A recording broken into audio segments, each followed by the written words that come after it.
धैर्य का फल मीठा होता है। ये एक प्रसिद्ध कहावत है। यहाँ इस कहावत पर एक कहानी उपलब्ध कराई जा रही है। यह एक प्रेरणादायक कहानी है। भारत देश के एक छोटे से गांव की यह घटना है। एक युवक ने अपने जीवन में सफलता प्राप्त करने का दृढ़ संकल्प किया था। बड़ी लगन और धैर्य के साथ उसने एमए तक की शिक्षा प्राप्त की थी। शिक्षा की समाप्ति के बाद उसने नौकरी खोजना प्रारंभ किया ताकि पारिवारिक जिम्मेदारी का निर्वाह हो सके। इतनी अच्छी शिक्षा प्राप्त करने के बाद भी यह उसका दुर्भाग्य था कि उसे कहीं काम नहीं मिला। नौकरी की तलाश में जगह-जगह भटका, खूब प्रयास किए, किंतु हर स्थान से उसे निराशा ही प्राप्त होती थी। लेकिन अच्छी बात यह थी कि युवक ने मात्र किताबी शिक्षा ग्रहण नहीं की थी, अपितु जीवन में धैर्य कैसे रखा जा सकता है, इसके सूत्र भी उसने हृदयंगम किए थे। आशावादी बनकर वह हर परिस्थिति का सामना करने लगा और उसकी खोज लगातार जारी रही।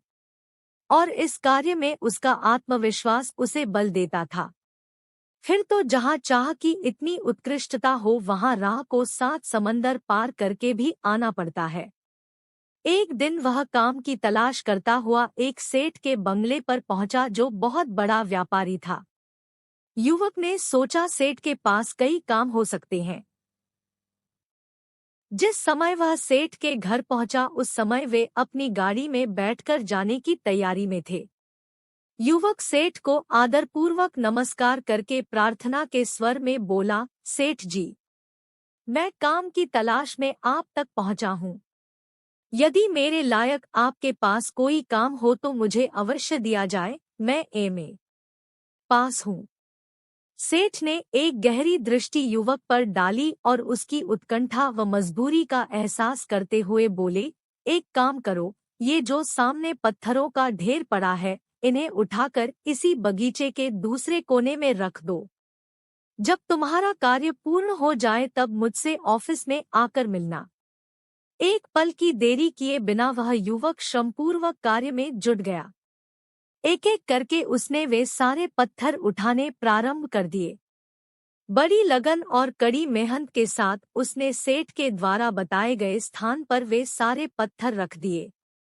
लगभग 4 घंटे में उसका यह कार्य पूर्ण हो गया। तब वह सेठ के कार्यालय पहुंचा और कार्य पूरा हो जाने की सूचना दी। सेठ ने युवक को बुलाकर पूछा, यह काम हो गया, क्या तुम और भी काम करना चाहते हो? उसने विनम्र स्वर में कहा, जी, मैं काम करना चाहता हूँ। सेठ ने उसके साहस और धैर्य की परीक्षा लेने के लिए कहा, अब तुम उन पत्थरों को उसी स्थान पर रख दो जहाँ से उठाए थे। सेठ का आदेश पाकर युवक पुनः सेठ के बंगले पर आया और पूरे उत्साह के साथ काम करने लग गया। उसका लक्ष्य मात्र एकनिष्ठता से काम करना था। काम क्या है, कैसा है, इस ओर उसका तनिक भी ध्यान नहीं था। वह पूर्ण लगन के साथ कार्य में जुट गया। शाम तक वह काम पूरा हुआ और वह ऑफिस पहुंचा। सेठ ने मुस्कुराते हुए कहा, यदि और काम करना चाहते हो तो कल आ जाना। इतना कहकर सेठ ने उसे 100 रुपए दिए। दूसरे दिन भी ठीक वही कहानी दोहराई गई। आज भी युवक को उन्होंने वही काम बताया और उसने उसी धीरज से काम पूरा किया। चाहे काम का कोई सिर पैर उसे समझ में नहीं आ रहा था, फिर भी वह प्रसन्नतापूर्वक परिश्रम करता रहा। सायंकाल सेठ ने पूछा, क्या और काम करना चाहते हो? उसने कहा, जी, मैं निरंतर काम करना चाहता हूँ। श्रम करना मेरे जीवन का लक्ष्य है, मैं हर परिस्थिति में काम करने को तैयार हूँ। उसके हाँ कहने पर सेठ ने कहा, क्या यही काम करोगे? उसने कहा, जो आप बताओगे वही करूँगा। यदि आप ये काम दोबारा बताओगे तो मुझे उसे भी पूरे उत्साह के साथ करने में कोई आपत्ति नहीं है।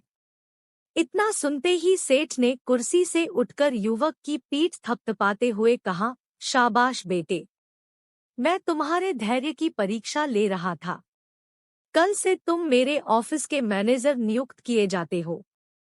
यह सुनकर उसके चेहरे पर मुस्कुराहट फैल गई। उसका रोम रोम हर्षित हो गया और वह अनिमेष दृष्टि से सेठ की आंखों में झांकता हुआ उनके चरणों में झुक गया। युवक बड़ी प्रसन्नता के साथ घर पहुंचकर पत्नी से सारी बात बताकर अंत में बोला, धैर्य का फल मीठा।